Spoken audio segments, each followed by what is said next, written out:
Hello champions, how are you? I hope you all are doing very good.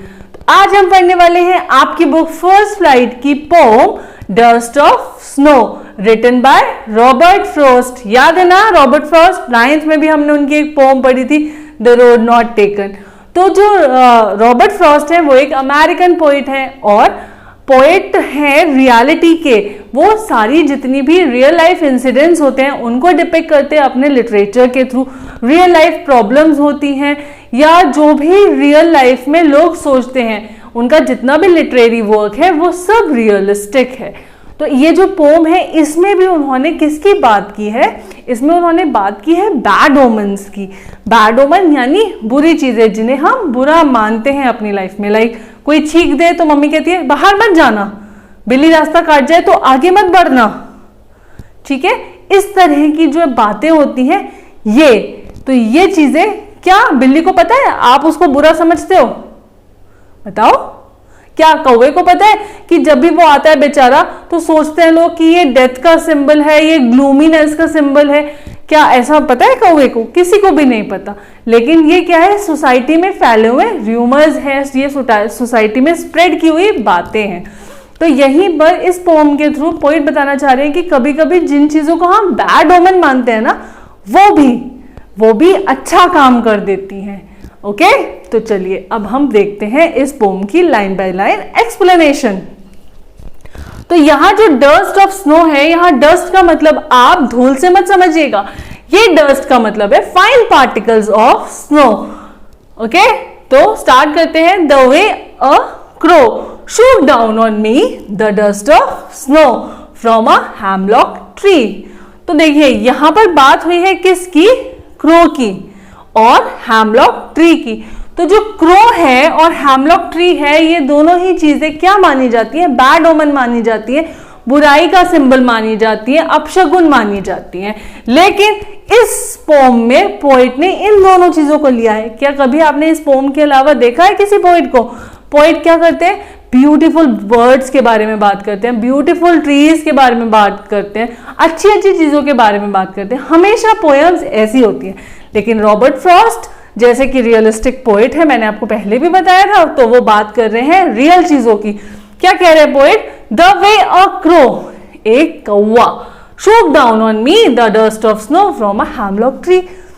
एक कौवा जो कि hemlock tree के ऊपर बैठा हुआ है और अचानक से उसके मूवमेंट की वजह से, अब ये नहीं बताया पोइट ने इसमें कि वो क्या मूवमेंट था, वो हिला, उड़ा या उसने पेड़ हिला दिया, क्या करा, ये नहीं बताया पोइट ने इसने। लेकिन पोइट ने यहां बताया कि एक कौवा जो कि हैमलॉक ट्री पर बैठा हुआ था, वो अचानक से क्या करता है? उसके मूवमेंट की वजह से कुछ डस्ट ऑफ स्नो, कुछ फाइन पार्टिकल्स ऑफ स्नो मेरे ऊपर गिर जाते हैं। शूट डाउन, मेरे ऊपर गिर जाते हैं। Okay, has given my heart a change of mood and saved some part of a day I had rued। तो जो मेरा जो दिल है या मेरा जो दिल है अ चेंज ऑफ मूड, उसमें अचानक से क्या होता है? मेरा मूड बिल्कुल बदल जाता है। And save some part of a day I had rued, और मेरा जो दिन बिल्कुल बर्बाद हो चुका था उसका जो भी पार्ट बचा है उसे बचा लेता है। कौन बचा लेता है? ये क्रो जैसे ही उड़ता है। तो चलिए अब देख लेते हैं इसमें कौन कौन सी पोएटिक डिवाइस यूज हुई है, क्योंकि आपको पोएटिक डिवाइस पता होना तो इंपॉर्टेंट है। तो पहली इसमें कौन सी पोएटिक डिवाइस यूज हुई है? पहली हुई है इसमें आयरनी। आयरनी कैसे यूज हुई है भाई? आयरनी ऐसे कि ये क्रो और हैमलॉक ट्री जो कि बुराई या बैड ओमन माने जाते हैं, उन्होंने पोइट का मूड बदल दिया, तो यहां आयरनी यूज हुई है। एंजिपमेंट यूज हुई है।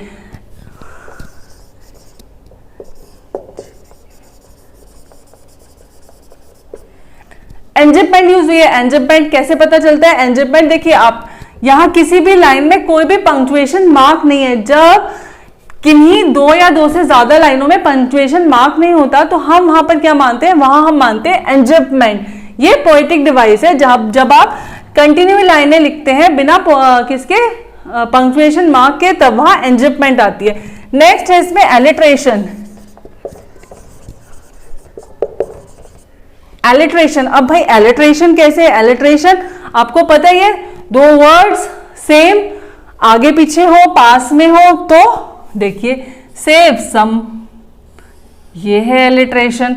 दूसरा है हैज और हार्ट, ये भी एलिट्रेशन है। इनके बीच में क्या है, सिर्फ दो ही वर्ड गिवन है, तो ये भी एलिट्रेशन है। नेक्स्ट कौन सी पोएटिक डिवाइस यूज हुई है, नेक्स्ट हुई है कॉन्सोनेंस।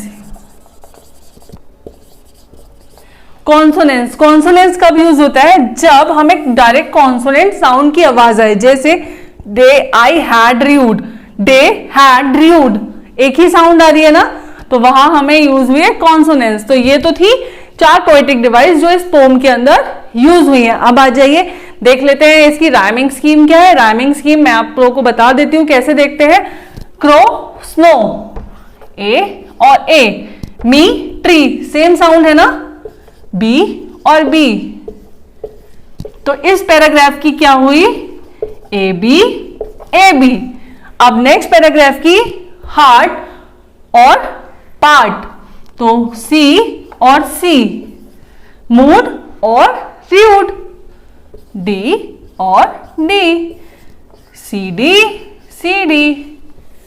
आई होप अब आपको ये सारी चीजें अच्छे से क्लियर हो गई, आपको पोएटिक डिवाइसेस समझ में आ गई, आपको इसकी राइमिंग स्कीम समझ में आ गई। इसके बाद अगर आपके पास कोई भी क्वेश्चन बचता है रिलेटेड टू पोम, तो आप मुझसे कमेंट में पूछ सकते हैं। Thank you.